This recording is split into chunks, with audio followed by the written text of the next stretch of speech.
우리 선교사님들을 모시고 예배하는 의미 있는 예배의 날을 맞았습니다. 우리 좌우에 한번 인사하겠습니다. 함께 예배드리게 돼서 반갑습니다.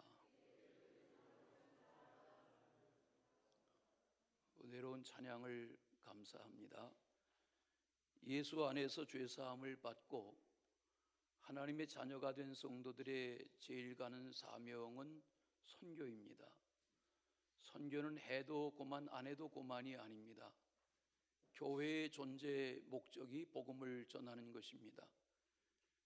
오늘 말씀에 너희는 가서 모든 족속으로 제자를 삼아 아버지와 아들과 성령의 이름으로 세례를 주고 내가 너에게 분부한 모든 것을 가르쳐 지키게 하라 하는 이 말씀은 반드시 지켜야 하는 성도의 사명입니다.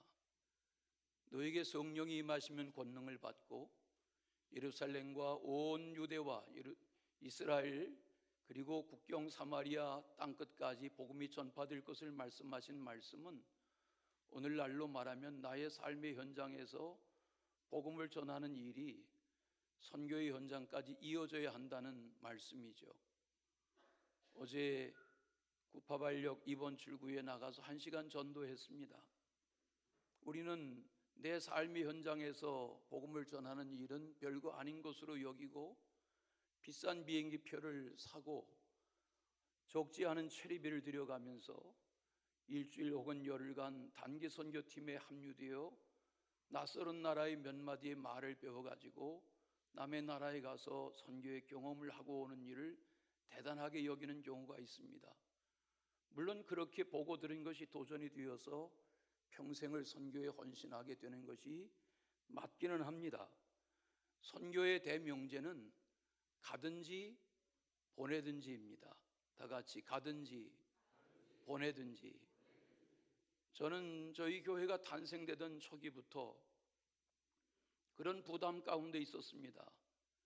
내가 선교사의 한 사람으로 선교지에 나아가 사역하진 못하지만 선교사님들을 끝없이 중보하고 후원하는 교회로 자리매김하기를 바라는 소원을 기도하고 기도했습니다.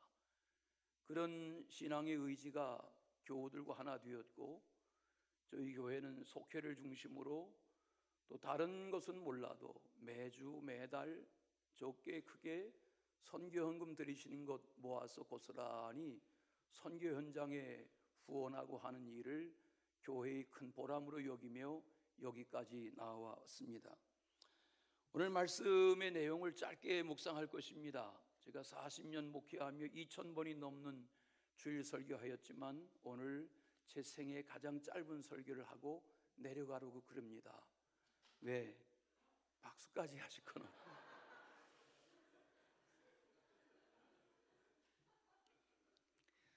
오늘 말씀에 보면 첫째는 가라는 거지요. 4000년 전 아브라함에게 하나님이 나타나셔서 가라는 명령을 하셨습니다. 아브라함아, 너는 내가 네게 지시하는 땅으로 가라. 그 명령이 언약의 조상이 되는 시작이었습니다. 아브라함의 손자 야곱은 형의 증오, 형의 살해를 피해서 도망갔습니다. 그리고 도망간 땅에서 장가들고 12아들 낳아서 할아버지에게 임하셨던 하나님의 언약, 아버지에게 계속되었던 하나님의 언약을 계승하는 12지파의 조상이 됩니다. 요셉은 17살의 형들에게 팔려갔습니다. 가긴 갔지만 자의로 간 것이 아닙니다. 팔려간 땅, 그러나 하나님이 함께 하심으로 그곳에서 애굽의 총리가 되고 80년 역사적인 총리의 삶을 사는 하나님의 사람으로 자리매김한 것을 봅니다. 타국인과의 싸움의 현장에서 살인했던 모세는 도망가는 신세가 됐지만 하나님은 도망간 그 삶의 현장을 주목하시고 80세 된 모세를 부르셔서 민족 구원의 선봉에 세우셨습니다.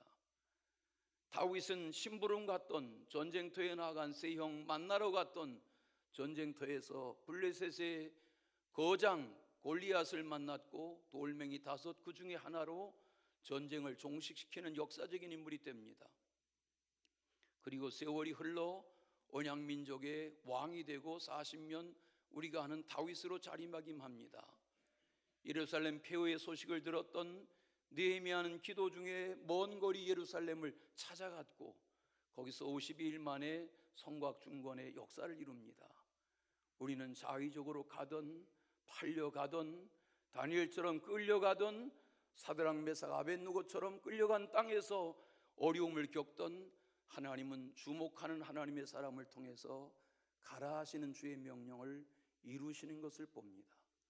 우리는 우리의 가정, 우리의 일터, 우리의 직장, 우리의 공동체, 오늘 우리의 삶의 현장에 하나님이 가라 하시는 명령에 순복하는 우리가 되어야 할 줄로 믿습니다. 1866년 미국 상선 제너럴 시어먼 호의 통역관으로 탔던 로버트 토마스라는 선교사는 영국 회중교회의 목사의 아들입니다. 23살의 목사가 됐습니다. 중국에 선교사로 왔습니다.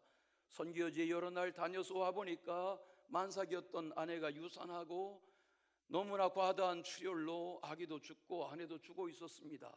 이미 죽은 지 일주일이 지났습니다. 시체가 부패했습니다.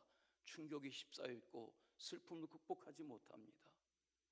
그런 상태에서 조선에서 천주교의 박해를 피해서 중국 땅에 드나들던 사람을 만났고 조선이라는 나라를 알게 됐습니다.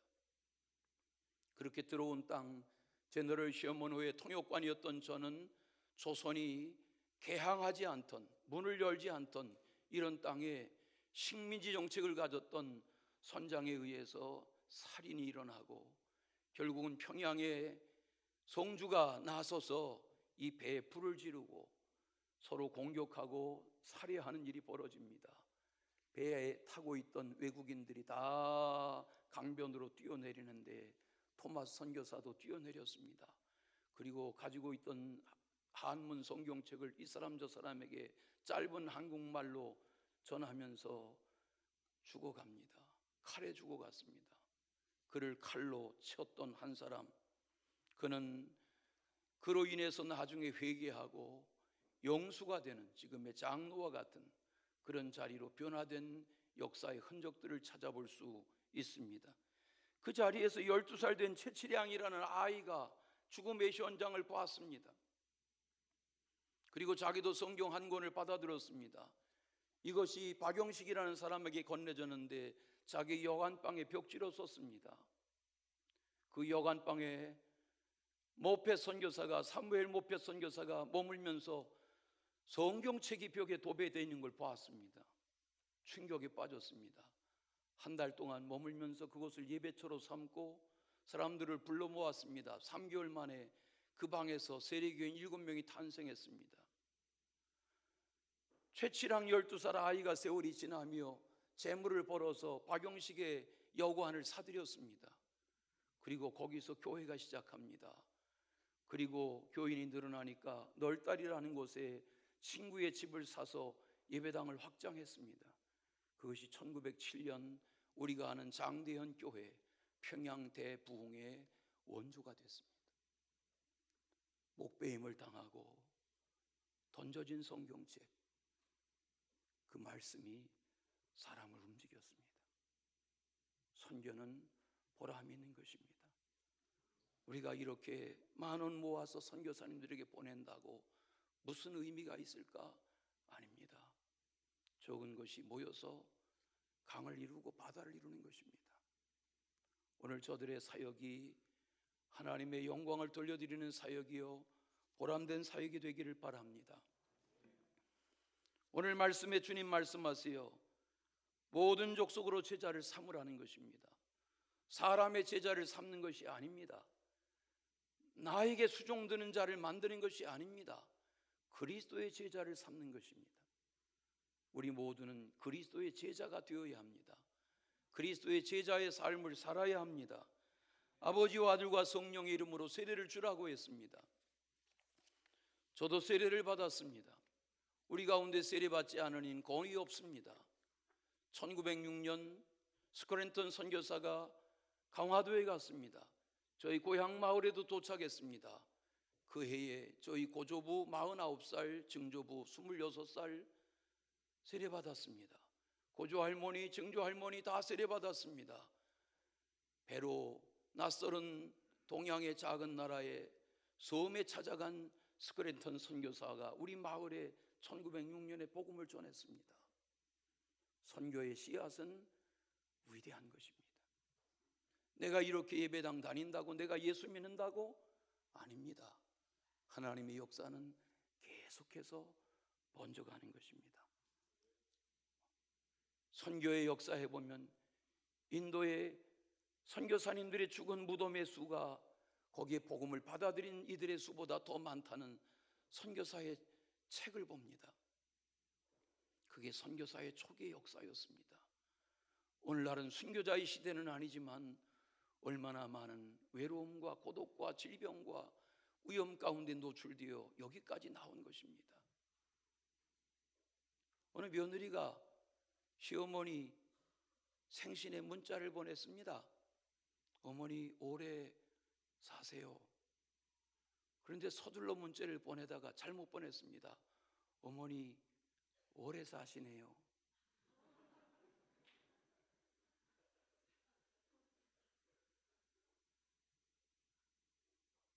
오래 살고 싶어도 내 마음대로 되는 게 아니죠. 미국 연합감리교회 초창기의 개척 초기에 연합감리교회 목사들의 나이는 40대 초반이었다고 합니다. 과로사했습니다. 소부로 교회를 개척하다가 과로하여 죽어갔습니다.